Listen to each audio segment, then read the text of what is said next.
El gato negro. No espero ni pido que alguien crea en el extraño, aunque simple relato que me dispongo a escribir. Loco estaría si lo esperara, cuando mis sentidos rechazan su propia evidencia. Pero no estoy loco y sé muy bien que esto no es un sueño. Mañana voy a morir y quisiera aliviar hoy mi alma. Mi propósito inmediato consiste en poner de manifiesto, simple, sucintamente y sin comentarios, una serie de episodios domésticos. Las consecuencias de esos episodios me han aterrorizado, me han torturado y, por fin, me han destruido. Pero no intentaré explicarlos. Si para mí han sido horribles, para otros resultarán menos espantosos que baroques. Más adelante, tal vez aparecerá alguien cuya inteligencia reduzca mis fantasmas a lugares comunes, una inteligencia más serena, más lógica y mucho menos excitable que la mía, capaz de ver en las circunstancias que temerosamente describiré, una vulgar sucesión de causas y efectos naturales. Desde la infancia me destaqué por la docilidad y bondad de mi carácter. La ternura que abrigaba mi corazón era tan grande que llegaba a convertirme en objeto de burla para mis compañeros. Me gustaban especialmente los animales, y mis padres me permitían tener una gran variedad. Pasaba a su lado la mayor parte del tiempo y jamás me sentía más feliz que cuando les daba de comer. Aquellos que alguna vez han experimentado cariño hacia un perro fiel y sagaz no necesitan que me molesten explicarles la naturaleza o la intensidad de la retribución que recibía. Hay algo en el generoso y abnegado amor de un animal que llega directamente al corazón de aquel que con frecuencia ha probado la falsa amistad y la frágil fidelidad del hombre. Me casé joven y tuve la alegría de que mi esposa compartiera mis preferencias. Al observar mi gusto por los animales domésticos, no perdí oportunidad de procurarme los más agradables de entre ellos. Teníamos pájaros, peces de colores, un hermoso perro, conejos, un monito y un gato. Este último era un animal de notable tamaño y hermosura, completamente negro y de una sagacidad asombrosa.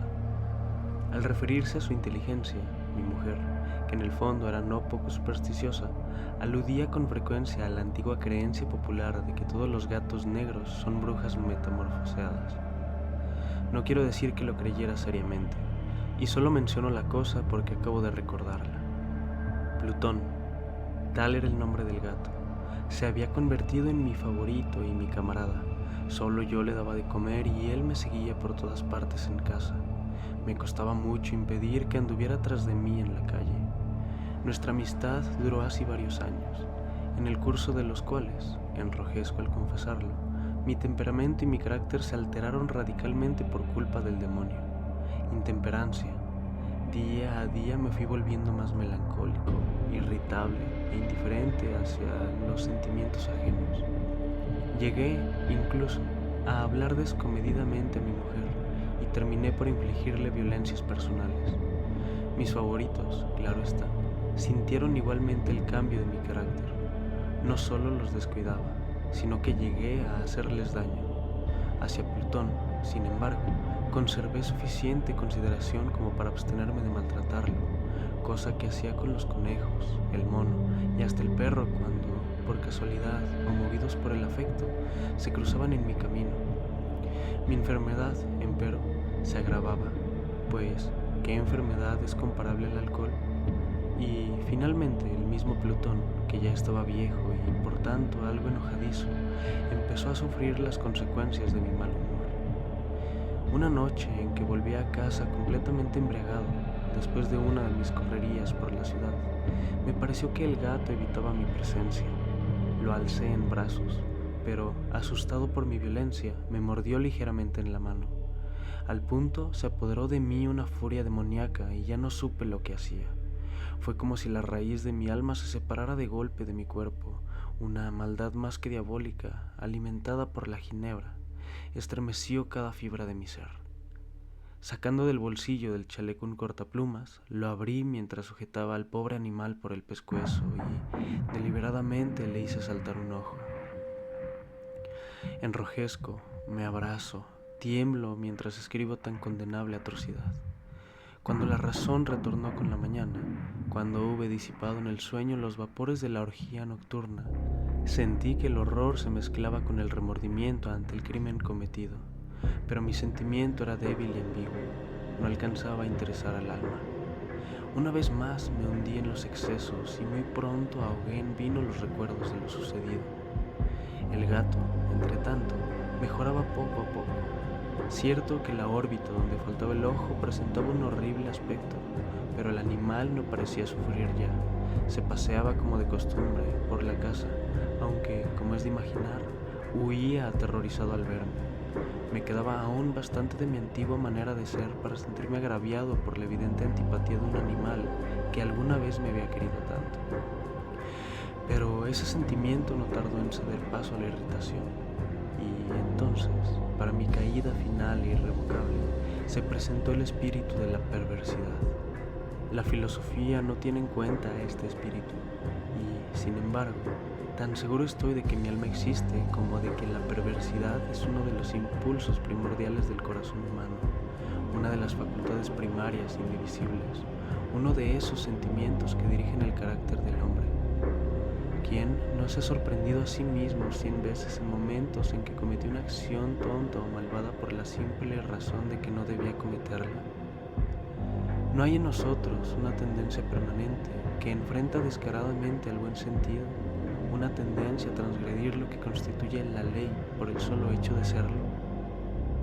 Este espíritu de perversidad se presentó, como he dicho, en mi caída final. El insondable anhelo que tenía mi alma de vejarse a sí misma, de violentar su propia naturaleza, de hacer mal por el mal mismo, me incitó a continuar y finalmente a consumar el suplicio que había infligido a la inocente bestia. Una mañana, obrando a sangre fría, le pasé un lazo por el pescuezo y la ahorqué en la rama de un árbol. La ahorqué mientras las lágrimas manaban de mis ojos y el más amargo remordimiento me apretaba el corazón. Lo ahorqué porque recordaba que me había querido y porque estaba seguro de que no me había dado motivo para matarlo.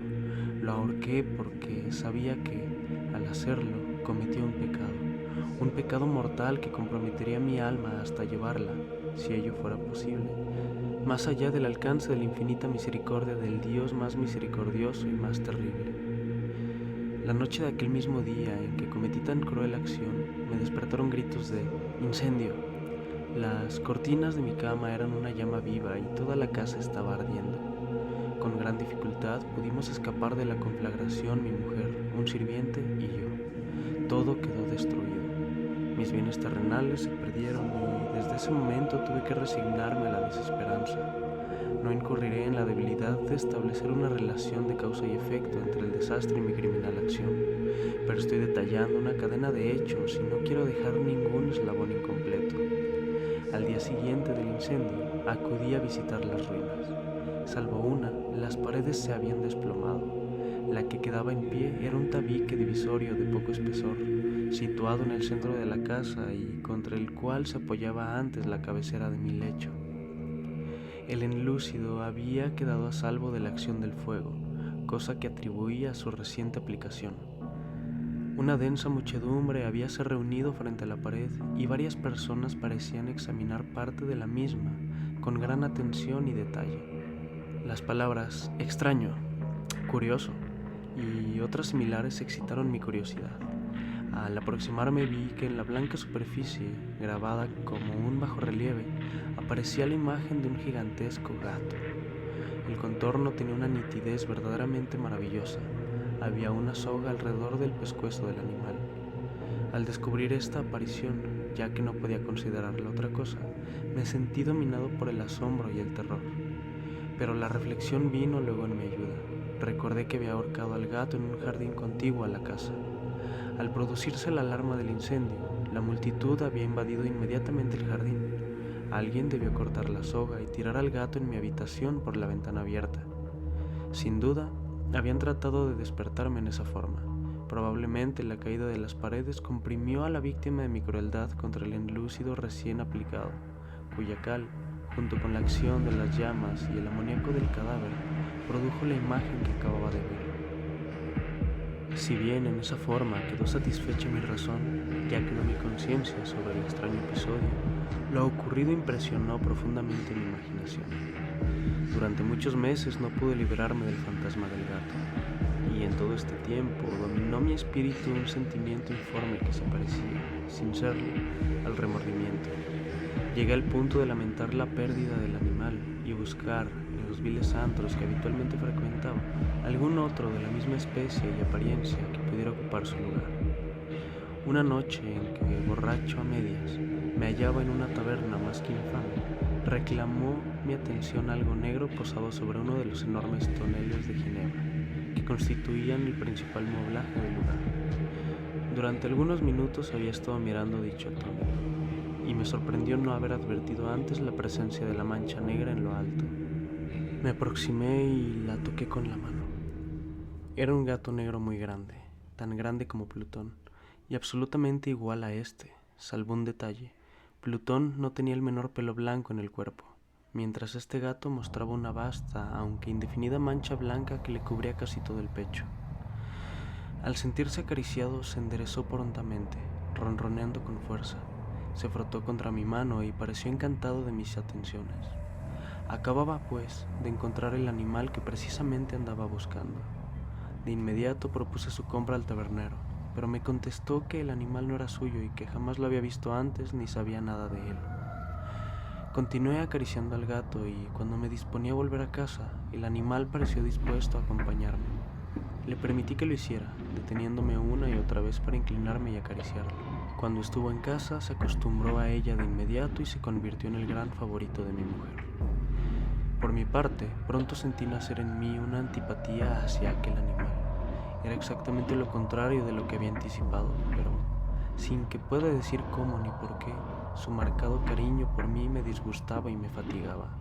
Gradualmente el sentido de disgusto y fatiga creció hasta alcanzar la amargura del odio. Evitaba encontrarme con el animal. Un resto de vergüenza y el recuerdo de mi crueldad de antaño me vedaban maltratarlo.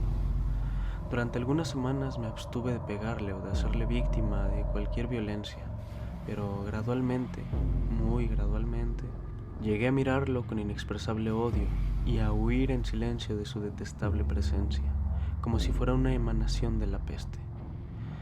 Lo que, sin duda, contribuyó a aumentar mi odio fue descubrir, a la mañana siguiente de haberlo traído a casa, que aquel gato, igual que Plutón, era tuerto. Esta circunstancia fue precisamente la que le hizo más grato a mi mujer, quien, como ya dije, poseía en alto grado esos sentimientos humanitarios que alguna vez habían sido mi rasgo distintivo y la fuente de mis placeres más simples y más puros. El cariño del gato por mí parecía aumentar en el mismo grado que mi aversión. Seguía mis pasos con una pertinacia que me costaría hacer entender al lector. Dondequiera que me sentara venía a ovillarse bajo mi silla o saltaba a mis rodillas, prodigándome sus odiosas caricias.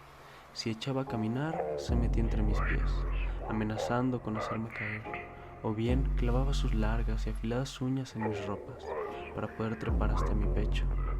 En esos momentos, aunque ansiaba aniquilarlo de un solo golpe, me sentía paralizado por el recuerdo de mi primer crimen, pero sobre todo, quiero confesarlo ahora mismo, por un espantoso temor al animal.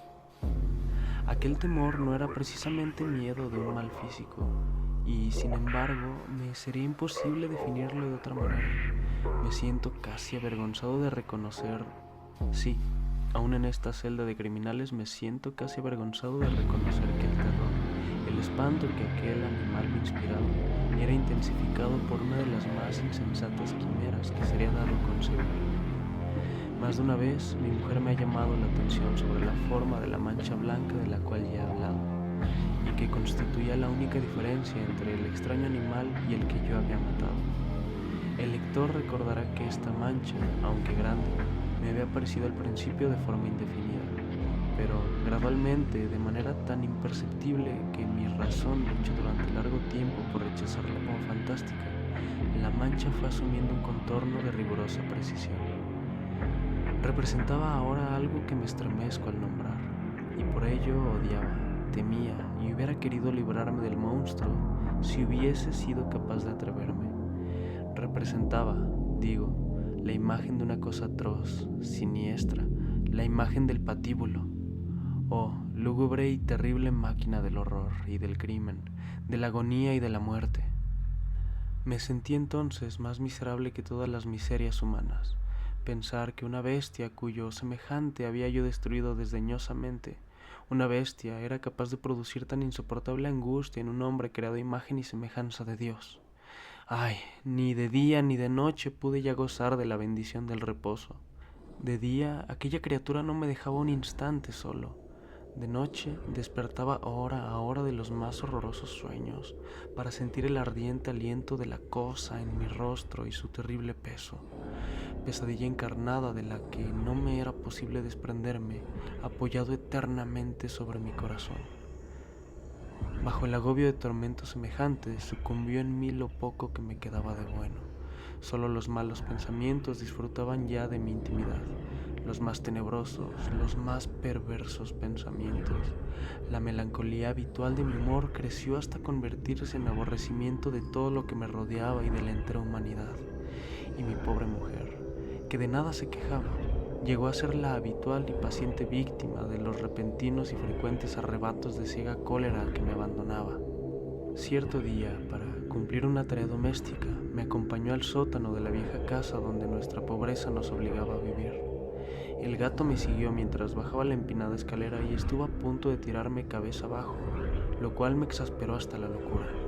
Alzando un hacha y olvidando en mi rabia los pueriles temores que hasta entonces había detenido mi mano, descargué un golpe que hubiera matado instantáneamente al animal de haberlo alcanzado. Pero la mano de mi mujer detuvo su trayectoria. Entonces, llevado por su intervención a una rabia más que demoníaca, me zafé de su abrazo y le hundí el hacha en la cabeza. Sin un solo quejido, cayó muerta a mis pies. Cumplido este espantoso asesinato, me entregué al punto y con toda sangre fría a la tarea de ocultar el cadáver. Sabía que era imposible sacarlo de casa, tanto de día como de noche, sin correr el riesgo de que algún vecino me observara. Diversos proyectos cruzaron mi mente. Por un momento pensé en descuartizar el cuerpo y quemar los pedazos. Luego se me ocurrió cavar una tumba en el piso del sótano.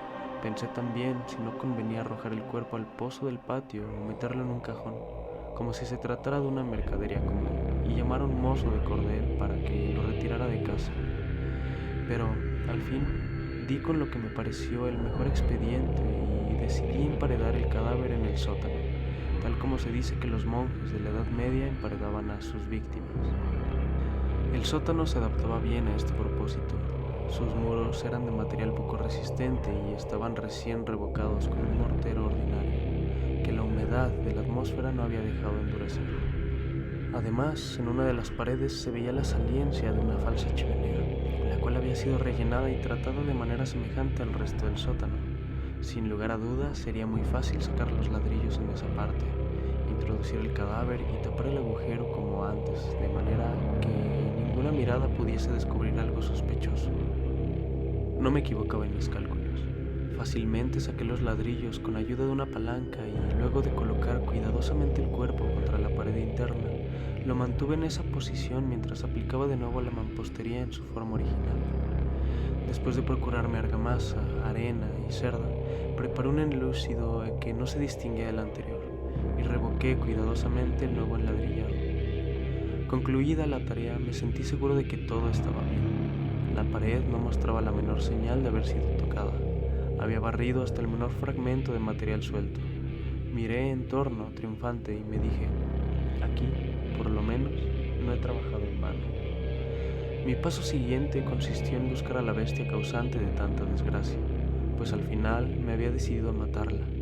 Si en aquel momento el gato hubiera surgido ante mí, su destino habría quedado sellado. Pero por lo visto, el astuto animal, alarmado por la violencia de mi primer acceso de cólera, se cuidaba de aparecer mientras no cambiara mi humor. Imposible describir o imaginar el profundo, el maravilloso alivio que la ausencia de la detestada criatura trajo a mi pecho.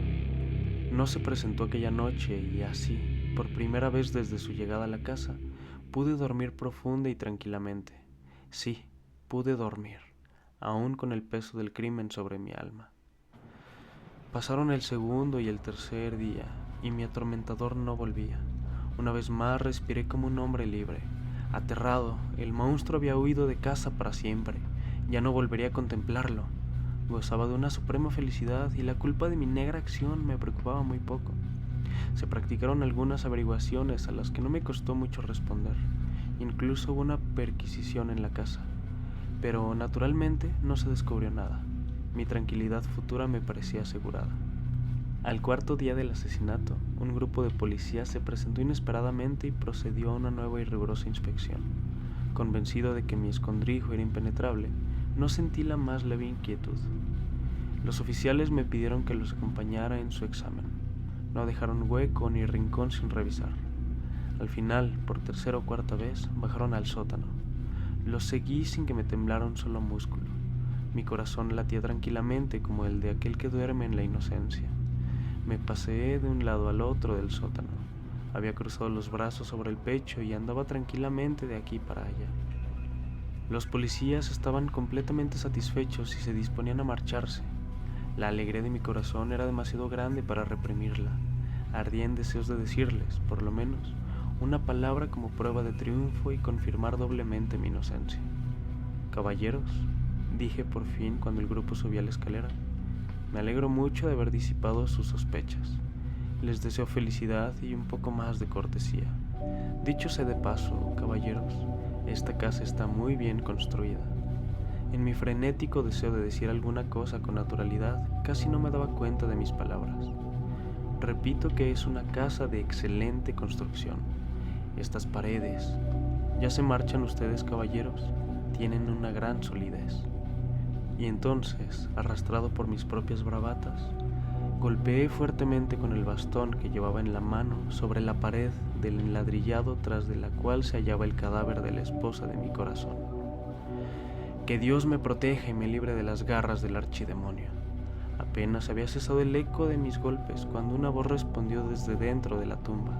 Un quejido, sordo y entrecortado al comienzo, semejante al sollozar de un niño, que luego creció rápidamente hasta convertirse en un largo, agudo y continuo alarido, anormal como inhumano, un aullido, un clamor de lamentación, mitad de horror, mitad de triunfo, como solo puede haber brotado en el infierno de la garganta de los condenados en su agonía y de los demonios exultantes en la condenación.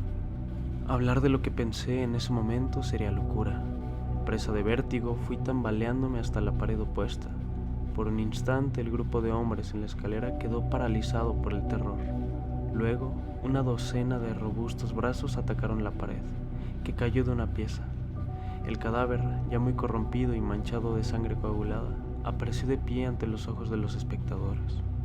Sobre su cabeza, con la roja boca abierta y el único ojo como de fuego, estaba agazapada la horrible bestia cuya astucia me había inducido al asesinato y cuya voz delatora me entregaba al verdugo. Había emparedado al monstruo en la tumba. El gato negro. Edgar Allan Poe.